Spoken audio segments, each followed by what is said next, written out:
அனைவருக்கும் வணக்கம். இந்த பதிவில் நம்ம எதை பற்றி பார்க்க போகிறோன்னு தெரிஞ்சுக்கிறதுக்கு முன்னாடி மறக்காமல் நம்ம சேனலை சப்ஸ்கிரைப் பண்ணிக்கோங்க. கூடவே பெல் பட்டனையும் கிளிக் பண்ணிவிட்டு ஆளுங்கிற ஆப்ஷன் கொடுத்துட்டிங்கன்னா நான் போடுற வீடியோக்கள் எல்லாமே மிஸ் ஆகாமல் நோட்டிஃபிகேஷனில் வந்துடும். இந்த பதிவு ரொம்ப முக்கியமான பதிவு அப்படின்னே சொல்லாங்க. எதை பற்றிய பதிவு அப்படின்னு பார்த்திங்கன்னா, நாளைக்கு அற்புதமான விசேஷம் பொருந்திய ஒரு நாளாகவே அமைஞ்சிருக்குது அப்படின்னு சொல்லலாம். நாளைய நாளில் அப்படி என்ன சிறப்பு அப்படின்னு கேட்டிங்கன்னா, நாளை ஜூலை மாதம் 20ஆம் தேதி ஆடி மாதத்தின் 4ஆம் தேதி நிறைஞ்ச ஞாயிற்றுக்கிழமை. இந்த நாளில் நமக்கு வருஷத்துக்கு ஒரு முறை மட்டுமே வரக்கூடிய ஆடி கிருத்திகையானது இருக்குதுங்க.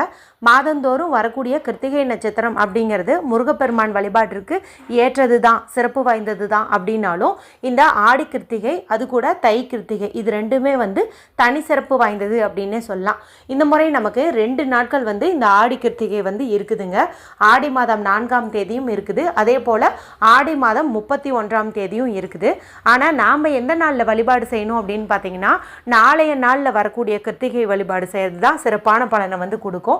ஏன்னா திருச்செந்தூர் முருகப்பெருமான் கோவிலில் கூட நாளைக்கு தான் அந்த கிருத்திகை வழிபாடு செய்வாங்க.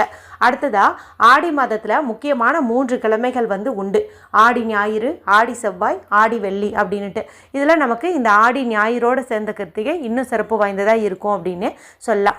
ஏற்கனவே இந்த நாளில் செய்ய வேண்டிய பரிகாரங்கள்னு 2 நம்மளுடைய சேனலில் போட்டிருக்கிறேங்க.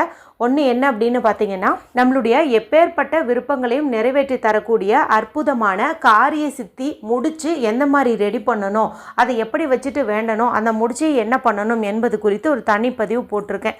11 நாட்களுக்குள்ளே உங்களுடைய நிறைவேறாத விருப்பங்கள் எப்பேற்பட்டதாக இருந்தாலும் நிறைவேறியே தீரும் அப்படின்னு சொல்லலாம்.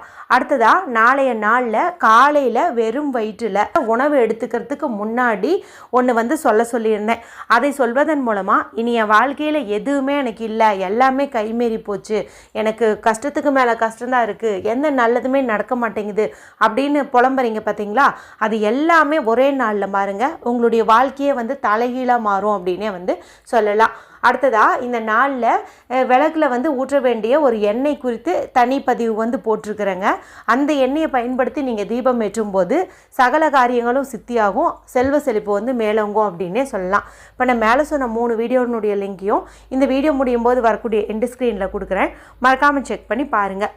சரி, இப்போது இந்த பதிவுக்கான விளக்கத்துக்குள்ளே போகலாம். நம்மளுடைய சேனல் பொறுத்த வரைக்கும் சில விசேஷமான நாட்கள் வரும்போது குளிக்கும் தண்ணீர் பரிகாரம் அப்படிங்கிறது ரெகுலராகவே கொடுத்துட்டு வரேன்.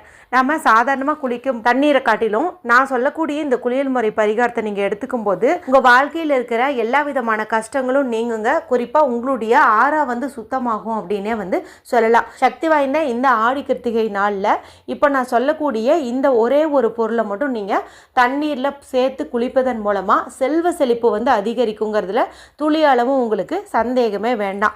சரி, இந்த குளியல் முறையை யாரெல்லாம் எடுத்துக்கலாம் அப்படின்னு பார்த்தீங்கன்னா, ஆண்கள் பெண்கள் யார் வேண்டுமானாலும் தாராளமாக இதை எடுத்துக்கலாம். குழந்தைங்க இந்த குளியல் முறையை எடுத்துக்கலாமான்னு கேட்டிங்கன்னா அவசியம் இல்லை. இது கணவன் மனைவி மட்டும் எடுத்துக்கிட்டீங்க அப்படின்னாவே போதுமானதாக இருக்கும். உங்கள் கணவருக்கு விருப்பம் இல்லை அப்படின்னா நீங்கள் அவர் ஃபோர்ஸ் பண்ண வேண்டாம், நீங்கள் மட்டும் இந்த குளியல் முறையை எடுத்துக்கிட்டிங்கனாவே போதும். சரி, இப்போது இந்த பரிகாரத்துக்கு தேவையான அந்த ஒரு பொருள் என்ன அப்படின்னு பார்த்தலாம். அது வேறு ஒன்றும் இல்லைங்க, முருகப்பெருமானுக்கு ரொம்பவும் பிடித்தமான செல்வ செழிப்பை அதிகப்படுத்தி தரக்கூடிய சந்தனம் தான் நமக்கு தேவைப்படுது.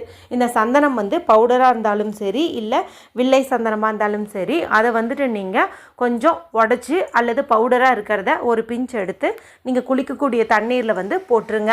இப்போ இதை நல்லா கலந்து விட்டுருங்க.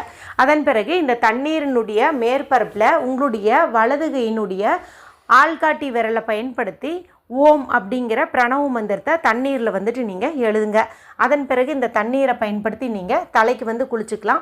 தலைக்கு குளிக்க முடியாத சூழ்நிலையில் இருக்கிறவங்க தலைக்கு தண்ணீர் மட்டும் லைட்டாக தெளிச்சிட்டு உடம்புக்கு குளிச்சுக்கலாம். இப்போ உங்கள் கணவர் குளிக்கிறதுக்கு விருப்பம்தான், ஆனால் இது மாதிரிலாம் கலந்துக்கிறதுக்கும் எழுதுறதுக்கும் கொஞ்சம் சிரமப்படுவார். அப்படிங்கும்போது நீங்களே அவர் குளிக்கக்கூடிய தண்ணீரில் சந்தனத்தை போட்டு ஓம்ங்கிற பிரணவ மந்திரத்தையும் எழுதி வச்சிடலாம். அதன் பிறகு அவர் குளிச்சாரு அப்படின்னாவே போதும். ஒருவேளை இந்த வீடியோ நாளைக்கு தான் உங்கள் கண்ணில் படுது, அதாவது நீங்கள் ஆல்ரெடி குளிச்சதுக்கு அப்புறம் தான் படுது அப்படிங்கும்போது நாளை பார்த்திங்கன்னா நமக்கு இரவு வரைக்குமே இந்த கிருத்திகை நட்சத்திரம் இருக்குது. முடிஞ்ச அளவுக்கு இது மாதிரி தண்ணீர் ரெடி பண்ணிட்டு நீங்கள் குளிக்கிறதுக்கு முயற்சி பண்ணுங்கள். இல்லைனா முகம் கை காலையாவது கழுவிக்கிறதுக்கு முயற்சி பண்ணுங்கள்.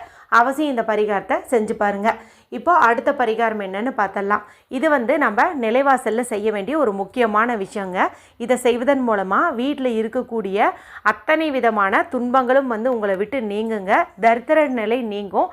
பண வரவில் தடைகள் ஏற்படுது இல்லையா, அந்த தடைகளை எல்லாத்தையுமே தகர்த்தெறியக்கூடிய சக்தி இப்போ நான் சொல்லக்கூடிய இந்த பரிகாரத்துக்கு உண்டு. நீங்கள் அந்த குளியல் முறை பரிகாரத்தையும் எடுத்துகிட்டு இதையும் பண்ணலாமான்னு கேட்டால் தாராளமாக பண்ணலாம்.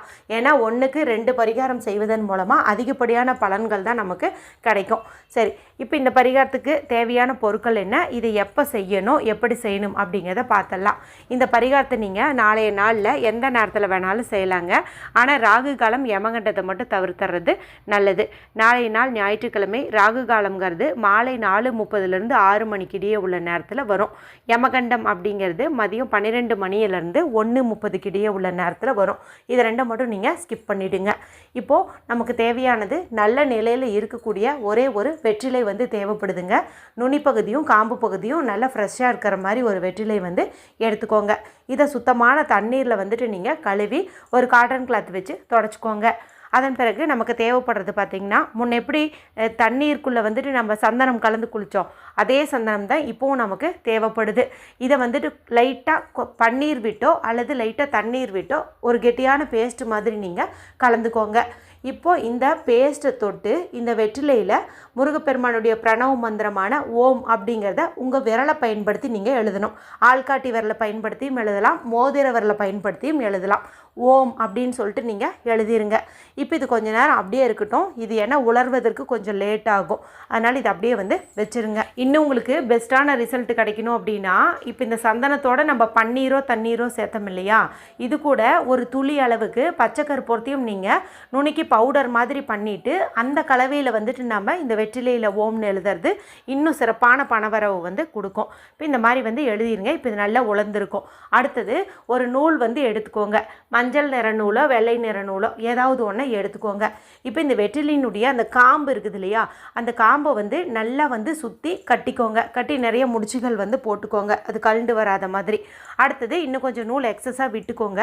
இப்போ இந்த நூலை நீங்கள் உங்களுடைய நிலைவாசல் படிக்கு வெளியில் அல்லது உள்ள 2 பக்கத்தில் எங்கேயாவது ஒரு பக்கத்தில் அந்த கதவுக்கு மேலே செவுத்து பகுதி இருக்குது இல்லையா, அங்கே பார்த்திங்கன்னா நம்ம ஆணி அடித்து சில குலதெய்வம் முடிச்சு இந்த மாதிரி பரிகாரம் முடிச்சு எல்லாம் மாட்டி வைப்போம் சரிங்களா. அந்த மாதிரி இருக்கிற இடத்துல இந்த நூலை நீங்கள் கட்டி விட்டுருங்க. இப்போ காற்றுக்கு பார்த்திங்கன்னா இந்த வெற்றிலை இப்படி ஆடும். அதாவது ஆடுற அளவுக்கு நீங்கள் நூல் லென்த்தாக விட்டுருக்கணும். ரொம்ப பெருசாகவும் விடக்கூடாது. அதாவது நம்ம உள்ளே போக வர நம்ம தலையில் மோதிர மாதிரியும் இருக்கக்கூடாது. அதே சமயத்தில் ஆணியோடு அப்படியே ஒட்டிக்கிட்டும் இருக்கக்கூடாது.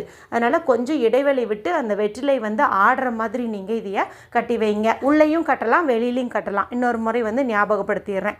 இப்போ எங்கள் வீட்டில் அந்த மாதிரியெல்லாம் ஆணியெல்லாம் இல்லைங்களே அப்படின்னு நினைக்கிறவங்க, இப்போ பார்த்திங்கன்னா அப்படியே ஸ்டிக்கர்லேயே ஹூக்கு மாதிரியெல்லாம் நிறைய இருக்குது. அதை வாங்கி நீங்கள் இந்த மாதிரி செவுத்து பகுதியில் ஒட்டி விட்டுருங்க. அதில் இந்த வெற்றிலை நீங்கள் மாட்டி வச்சுருங்க. சரி, இது எத்தனை நாள் இருக்கணும் அப்படின்னு பார்த்தீங்கன்னா, ஒரு 6 நாட்கள் இருக்கட்டுங்க. ஆடி வெள்ளி வரும் இல்லையா, ஜூலை மாதம் 25ஆம் தேதி, அந்த நாளில் இந்த வெற்றிலை நீங்கள் பிச்சு சாம்பிராணி தூபம் காட்டுவீங்க இல்லையா, அதில் போட்டு வீடு முழுக்க காட்டிடுங்க. இவ்வளவு தான் பரிகாரம். செய்யறதுக்கு ரொம்ப ரொம்ப சிம்பிளாக இருக்கும். இது அதிகப்படியான பணவரவை ஏற்படுத்தி தருங்க. வீட்டில் உள்ள அத்தனை விதமான துஷ்ட சக்திகளையும் வெளியேற்றிடும். அவசியம் இந்த பரிகாரங்களை செஞ்சு பலனடையுங்க. வீடியோ பிடிச்சிருந்தால் மற்றவங்களோடையும் ஷேர் பண்ணுங்கள், லைக் பண்ணுங்கள். மற்றும் ஒரு பயனுள்ள பதிவில் உங்களை சந்திக்கிறேன். நன்றி, வணக்கம்.